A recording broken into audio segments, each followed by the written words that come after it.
Welcome to the Underground, the Steel City Underground, the black and gold standard for Pittsburgh Steelers coverage. Now, here's your host, Joe Kuzma.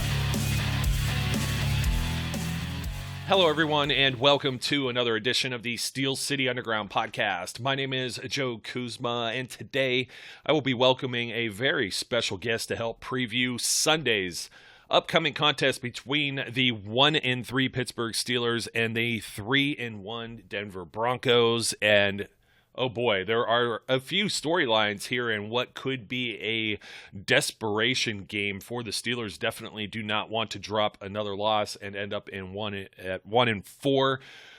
Currently behind all the other three teams in the AFC North that are at 3-1, including the Baltimore Ravens, who just dealt the Denver Broncos their first loss of the season. And I'm feeling like the Denver Broncos may have gotten off to an easy start, and this could be a situation where the Steelers can try and right the ship. Of course, I discussed some of the ways in which the Steelers need to shore up or fix this team. How can they fix it? How can they get this going in the right direction? Check out the post-game podcast from a few days ago right here on the Steel City Underground platform, because I don't want to be a broken record about offensive line and Big Ben Roethlisberger and things of that nature, particularly with a guest joining in with some of his insight from the opposition.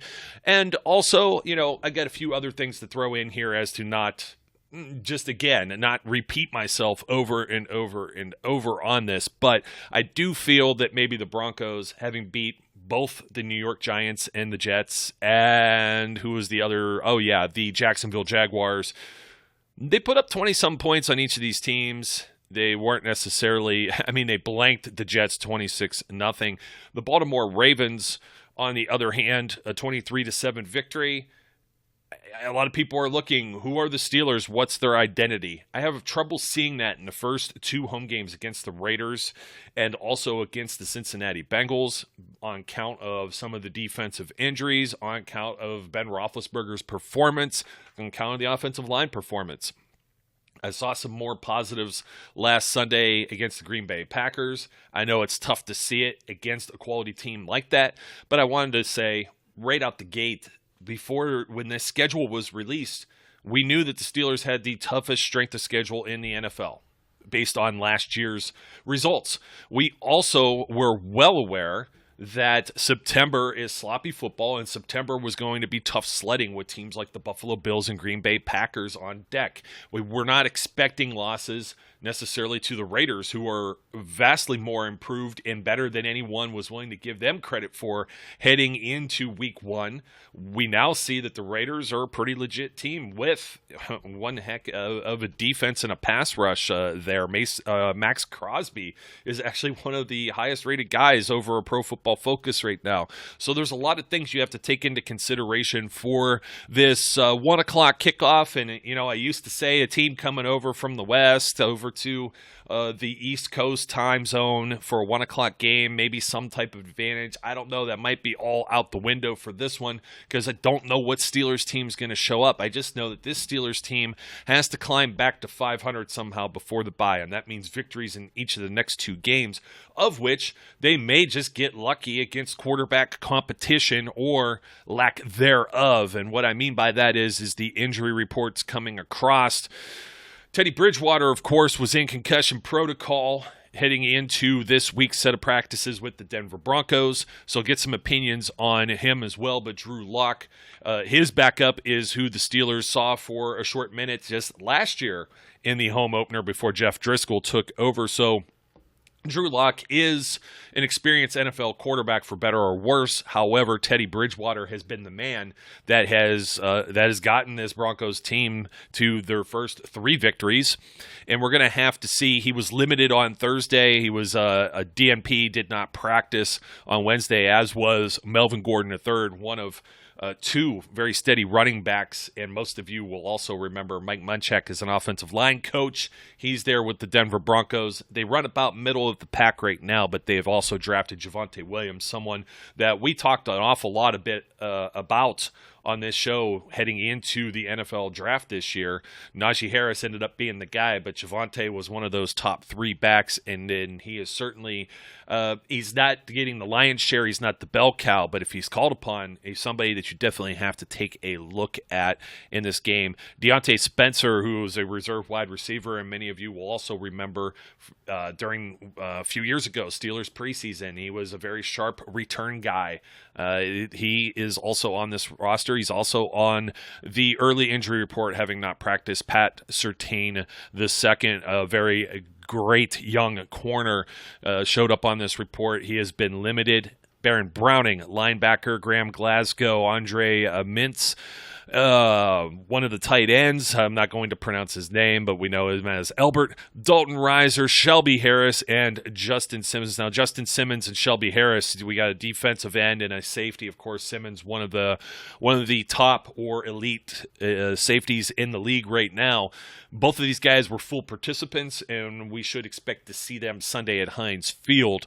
But for the Steelers, how this might change some of their game planning. Of course, Ben Roethlisberger did not know this when I did the post game. This came out in Mike Tomlin's press conference on Tuesday afternoon, that not only was Ben dealing with a pectoral, which is still listed, the pec injury still listed here on the official injury report, now a hip injury as well. So we're going to have to see if we could drag him out there. 'Tis the season, Halloween, right? You can just drag out the skeleton and whatever. There's a lot of old man Ben jokes. I'm the same age, and it makes me sad. But we're going to see what's going to happen here. Are these injuries the reason it's nagging Ben? Is it he doesn't have enough left in the tank? I'm going to get some of those opinions here in a second from someone other than myself, so you just don't hear me say the same thing over and over, as I said before. Cameron Sutton joins the groin club. We're getting sick of saying this in the back rooms. It seems like everyone's got a groin injury. James Washington popped up on the injury report with one on Thursday as well, but Cam Sutton did not practice for 2 days. That is a very versatile chess piece in the Steelers' defense, and one that they're going to have to manage. Now, the good thing is it's not necessarily a good thing when you're talking about injuries, but the Steelers will not have to face KJ Hamler or Jerry Jeudy. The Broncos themselves have several injuries at the wide receiver position. However, that's how we discovered who Tim Patrick was a year ago, and he's a capable young player, kind of like the 4th wide receiver on that depth chart, but it's kind of the same situation where you have Washington step in for an injured Chase Claypool or Deontay Johnson. It keeps the machine keeps going, right? So you got to watch out for Tim Patrick. Cortland Sutton, who has come back from a major injury last year as well, has had a very good start to his 2021 season. So the loss of Cam Sutton here, who could slide in and shift over and cover in the slot. Also, he plays deep ball sometimes. I've seen Terrell Edmonds come off a couple of times this season. You might not see it because you don't have the full view when you're not there in the stadium. Terrell Edmonds comes off the field. People are going to say whatever you're going to say. Don't say anything. Edmonds has been a good 1-2 punch with Minkah, but he comes off sometimes either a breather or they have like a certain sub package where they want Sutton to kind of play deep ball. They also have that shift that they do as well with the corners. Maybe they send Minkah up into the box on a not really a blitz type guy, but you know they let him roam and they make sure that he has some help on the back end. Kevin Dotson was finally a full participant. He had the hip problem that kept him out on Wednesday. Carlos Davis also looks like he's going to be a scratch for a second straight week in a row with a bad knee. Chase Claypool, Juju Smith-Schuster are both limited. Claypool still dealing with the hamstring from last week. Hopes to get on the field for Sunday. Juju Smith-Schuster also still reeling. Oh, I'm sorry. Juju was not limited. Juju was a full participant Thursday, so he may be good to go finally. He went last week, but was still dealing with sore ribs. Trey Turner showed up on the report with illness, but was a full participant. Rashad Coward was a DNP with an ankle on Thursday. Cam Hayward showed up limited with a neck injury on the report Wednesday, but was a full participant Thursday. And then finally, Chukwuma Okorafor in the concussion protocol, full participant. There's also some rumblings around Twitter as to whether or not Zach Banner, who has been on IR and will need to be activated by sometime next week in order to come back in that 21-day window. He was practicing last week. He's been practicing this week, so he feels like he's ready.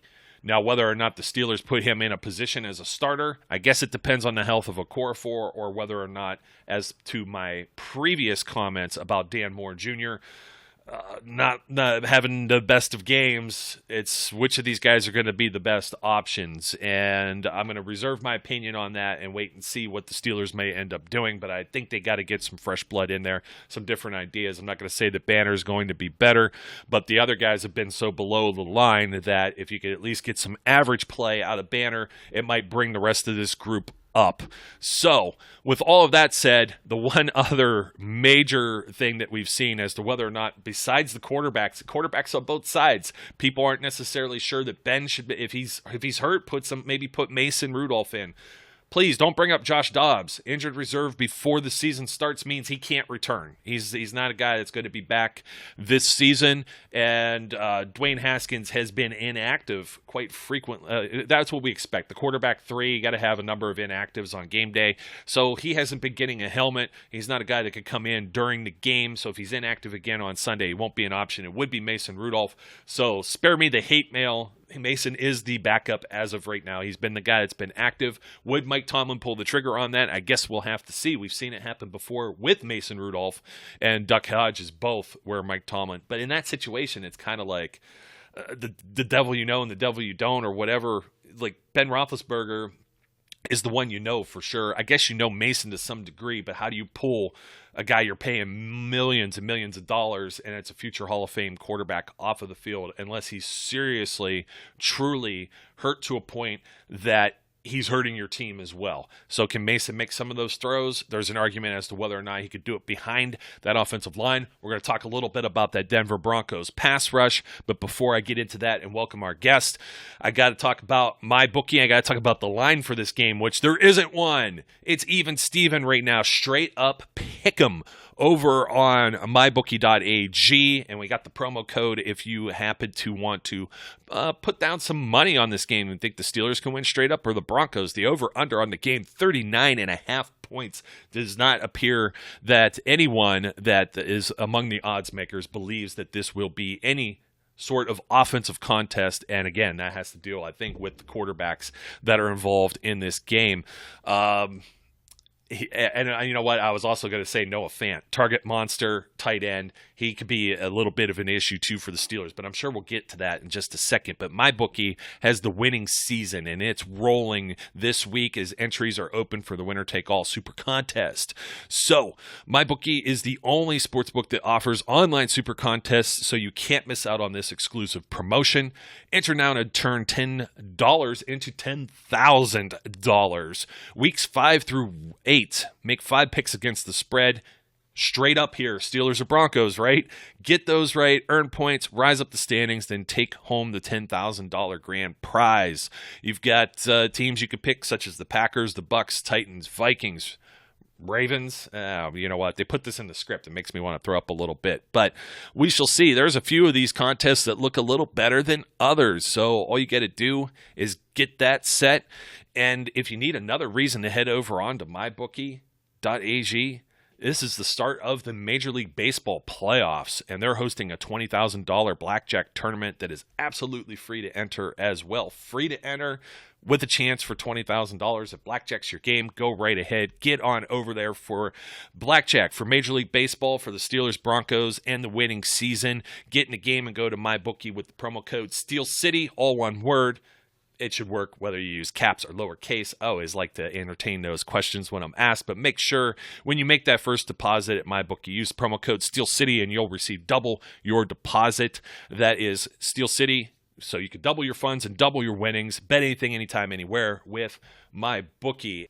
Ladies and gentlemen, at this time, I would like to welcome former Denver Broncos running back and Wisconsin running back great, college football great, Montee Ball to the program. Mr. Ball, how are you doing today?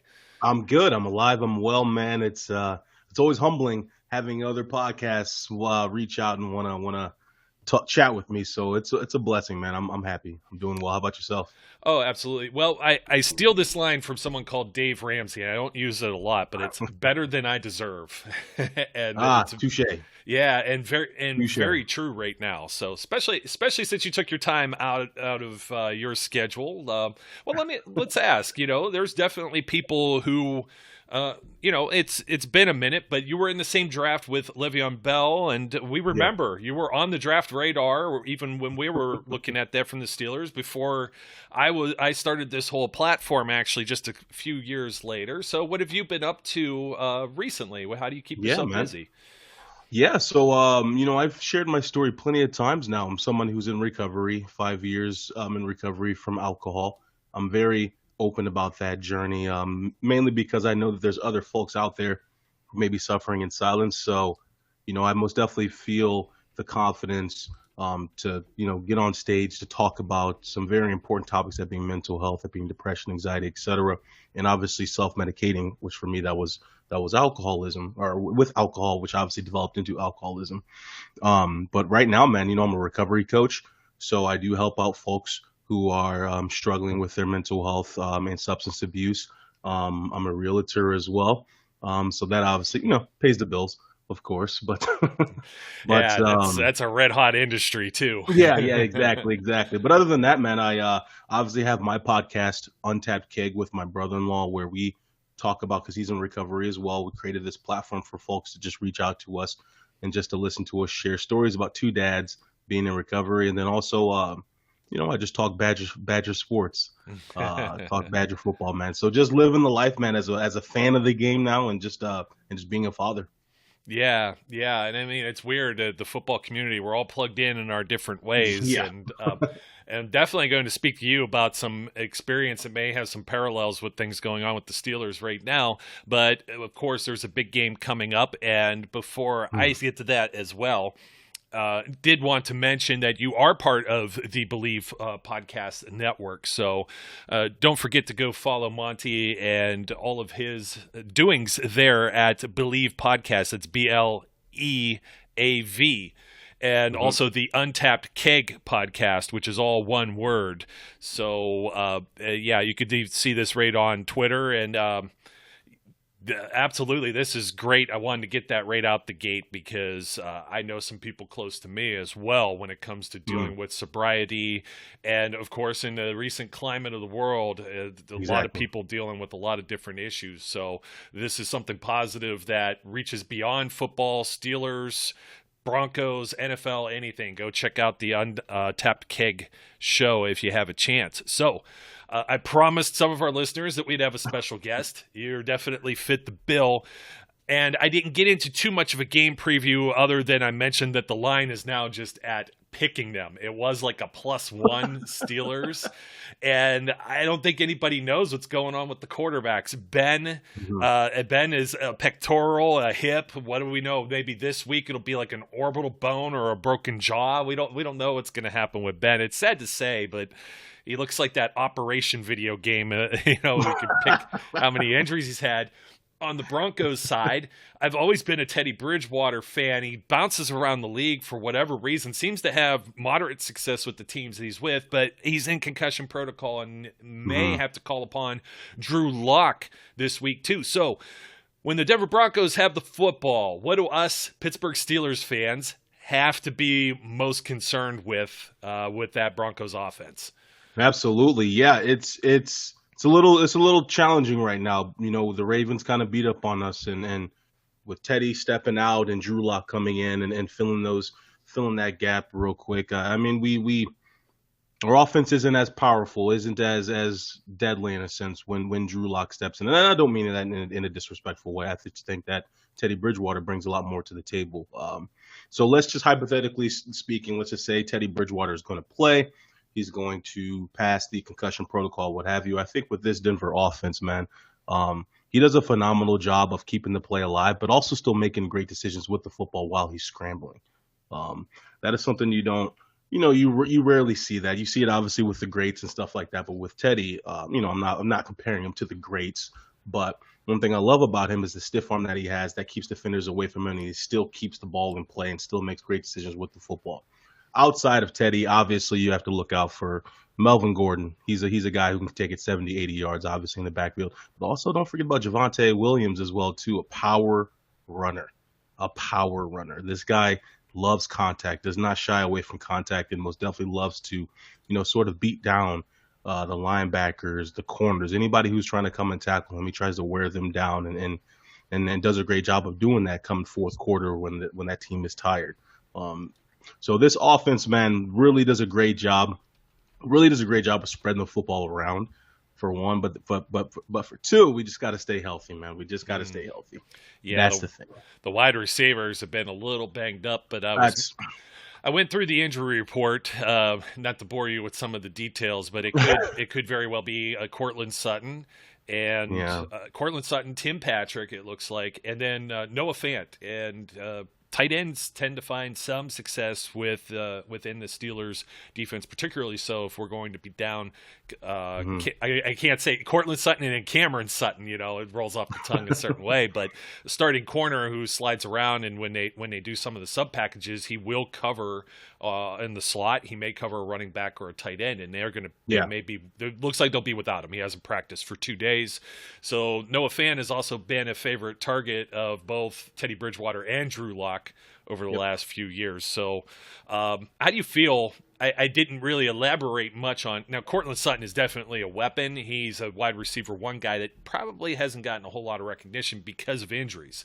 But Noah Fant as well is someone to look out for. And, of course, I already tipped my cap to Javonte Williams because it was a 3-horse race on who was going in the draft, and the Steelers already took Najee Harris, but we were looking at Javonte Williams as well, as he went like pick 35, so he would not have been there in the second round. A lot of people were like, oh, you could just get a guy in the second round or whatever, but it doesn't work that way necessarily. But that's exactly, man. That's the thing. You're saying it right, and that's kind of where I stopped at, where it's like we just got to stay healthy. We do got to stay healthy. I think when this team is healthy, man, this team is fast. This offense is fast. Some young guys on that side of the football, so they're just fresh joints, fresh bones, and all of that. But just have to really work on staying healthy because, we obviously know, and I say we, of course, as if I'm still there, but we obviously know part of it, right? We obviously know what the Steelers defense presents. Obviously you guys got a cat by the name of TJ Watt, who I'm familiar with as a Badger, obviously. Somebody somebody who knows how to play. Is TJ Watt healthy? Is my question. Does it matter? I mean, an 85% TJ Watt's still going to be better than probably half the league coming at you. But I was going to ask you who kind of gives you nightmares in your sleep there as well. And, I just drove through the great state of Wisconsin last week. I was up in Green Bay for the game. So there was a lot of people who were praising the guy. I wore 97 on my back last weekend, and that was Cam Hayward. And he seems to be the most consistent and available guy on the Steelers defense right now. Just looking at, there is a coach there in Mike Munchak who has some history with the Pittsburgh Steelers and is now the offensive line coach. Any concerns along the Denver Broncos offensive line in that matchup with the Steelers front seven? Yeah, absolutely. Absolutely. And I'm not like terribly I'm not like extremely worried about that. But again, it all depends on if Teddy's going to be healthy or not. If we have Drew Lock in there, I think that's going to be a problem just because I feel like Teddy does a great job with leadership facilitation, that being with the offensive side of the ball. That's what we've noticed the first 3 games. He played a little bit of the last game, obviously, before his concussion. But with Lock, I do think that will present a problem to us with that front seven, with just the deciphering that defense, figuring out who the Mike linebacker is, understanding where the pressure is coming from. I think that'll be a little challenging for Lock in that offensive line, just because I think Bridgewater did a great job of just meshing well with them. And that's the thing, man, with the Steelers are always stout. Their front seven is always stout. Steelers defense, they know how to play some football, sound football. I think for us, what we need to do, dominate the line of scrimmage, that being it's going to be a big game, in my opinion, for Melvin Gordon and Javonte Williams, because last game, I think they had about 16 carries split between the both of them. But I think we're most definitely going to have more carries this game to kind of own that line of scrimmage, wear down TJ Watt and them, run right at them to get those big bodies on them. Yeah, and it might have been 16 carries, and everyone thinks maybe 16 carries in the category of Najee Harris, which only ends up, Hmm. 50 some yards. There were just some chunk plays here. Gordon ran for Yeah. 56 and a 6.2 average, and Javante had a 6.9 average and 48 yards on 7 carries, which is just crazy. And Hmm. it's not the dog Drew Lock by any means either, but it's like it's Mm-mm. two different styles of quarterbacks, and what the Steelers may be dealing with the same thing here too. I'm hoping that Ben Roethlisberger isn't injured to the point where he's not only Yeah. hurting himself but his team. So when we flip to the other side of the ball, got some dogs on the Denver Broncos defense. There, we know some of the names. Oh yeah. Yes, Von Miller, Shelby Harris, Shelby. Justin Simmons. Who else am I missing here? I'm trying to look down here. Patrick Surtain. Who am I missing? I'm missing somebody like really big here. But Jackson. yes. So we're going to flip sides of the ball here, and we're looking at a Steelers offense that hasn't been able Yeah. to do much of anything. The Ravens are run first team, obviously, and this is what you're trying to do. Vic Fangio, head coach, he's a defensive minded guy. He's going to every defensive coach is going to try and take away what you do best, and the Ravens obviously run the ball best. They still got some of theirs, but it wasn't quite the same as what you're used to seeing. And I understand that they're down, with some injuries and stuff too, but they still came out with the win, unfortunately for your side. But I'm trying to see.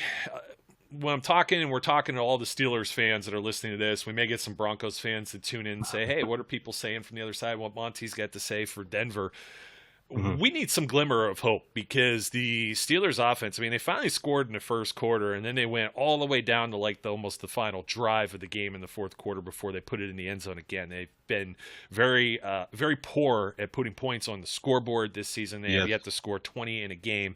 And as I mentioned, I think, or maybe I didn't with you, but I think it's 39.5 is the over-under, which is extremely low for the odds Wow, makers I there. did not see that. Yeah, I did not see that. that's a tough one because how many NFL games do you see where they're predicting 40 Right. or fewer points? So they're saying, if this is Drew Lock, this is going to be kind of painful. They're going to say the Steelers defense might be able to hold the Broncos offense, but likewise, Steelers offense might not be able to get it done against that defense. What do you see from the Broncos defense, and what's going to keep me awake at night? Yeah, Besides I mean, Von Miller, obviously. I mean, that's the thing, man. Obviously, previewing this game, and really just the Broncos as a team. Obviously, the defense is where it's at right now. The defense is playing some good football. Yeah, we got beat by the Ravens. But again, if that's our only loss, or if that's one of 3 losses, and that's a pretty darn good season. So for me, obviously, we're looking for a big game from Von Miller. Big game from Von and Shelby. I think with the thing that Shelby does well that most people don't, or they probably know now, obviously other than clogging the hole, this man, his reach, his wingspan is challenging for quarterbacks. Very, very challenging for quarterbacks, and obviously the linemen as well, trying to get his arms down. So I'm looking for some leadership from those two right there, and obviously our shell. We got beat a few times last week, but our shell, that being our back, our 4 in the back there was Justin Simmons in them. I think that's who you were missing, Justin Simmons. I'm not You sure. know what? It was actually, I was looking at it right now. If you notice, Yeah. I'm glancing my eyes over here. Yeah. So- Kyle Fuller, because I was thinking of the secondary, and Yeah.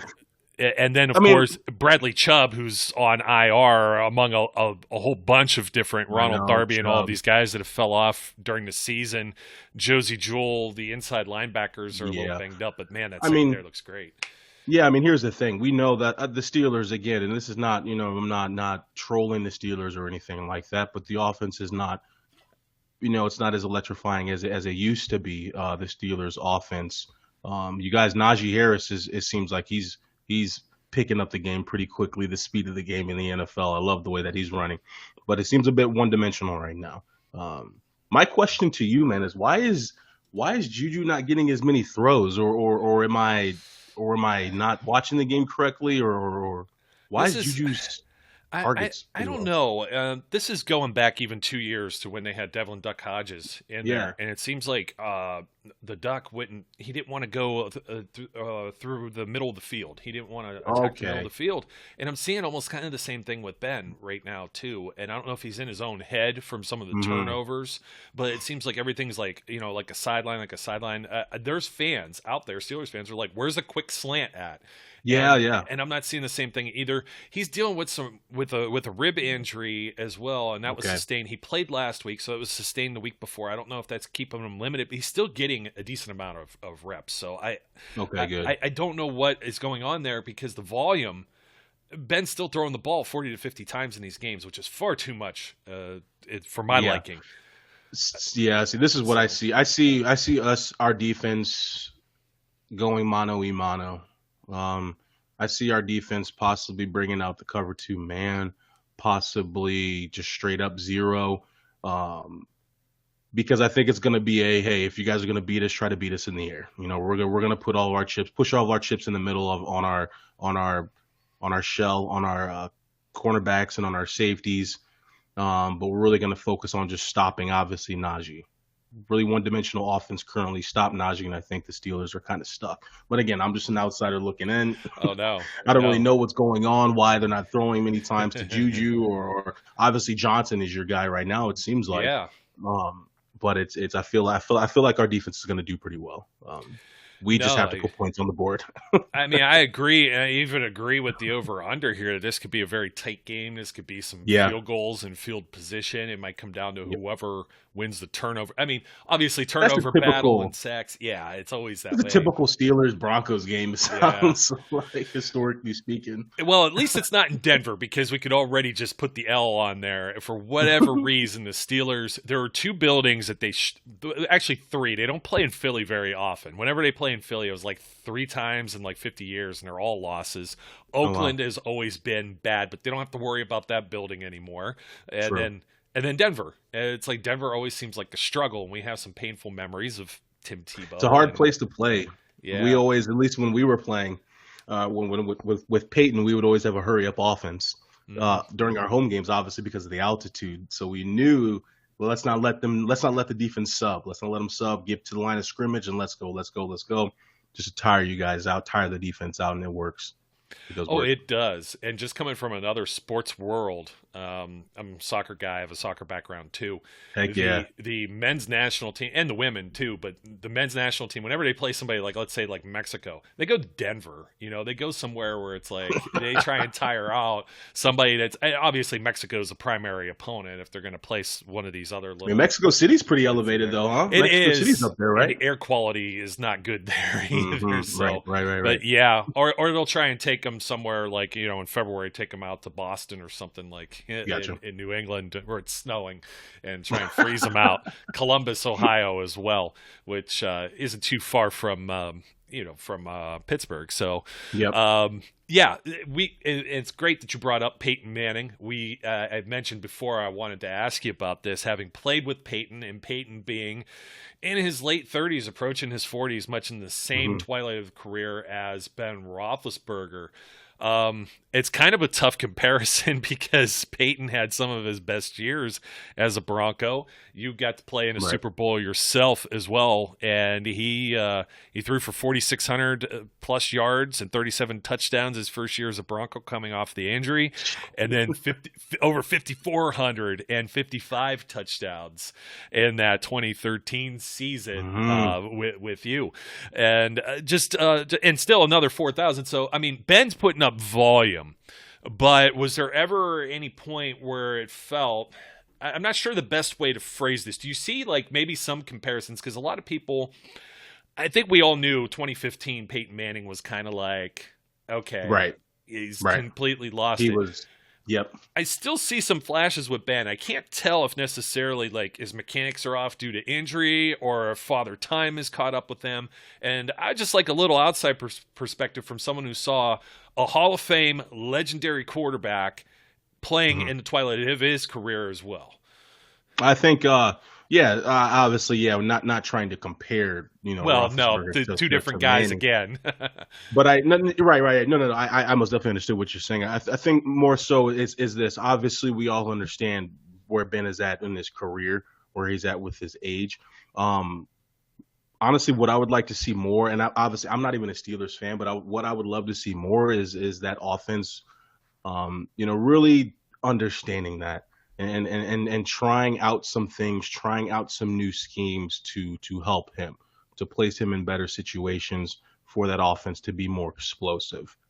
So when Peyton in 2015, when let's just call a spade, his arm wasn't there anymore. His ankles were a little beat up in 2015, but what that team did is they rallied around the defense. They rallied around a lot of short routes as well too to get Peyton settled into the offense, warm up his neck and his shoulder. Just like you stated with Roethlisberger, why aren't we seeing some slants? Why aren't we seeing some things to kind of get him settled in? It seems like they're trying to use Roethlisberger like he was year 4, year 5, year 6, year 8, year 10, where it's play action, go deep, play action, go deep. His age is catching up to him. But what I do notice is Roethlisberger is still a darn good football player. He's somebody you can't overlook. He seems to break every single tackle when he's scrambling. So I think for this defense, the Broncos defense, we have to play sound because he can beat you over the top with one play, one throw, one quick throw. I just feel like we got to rattle him.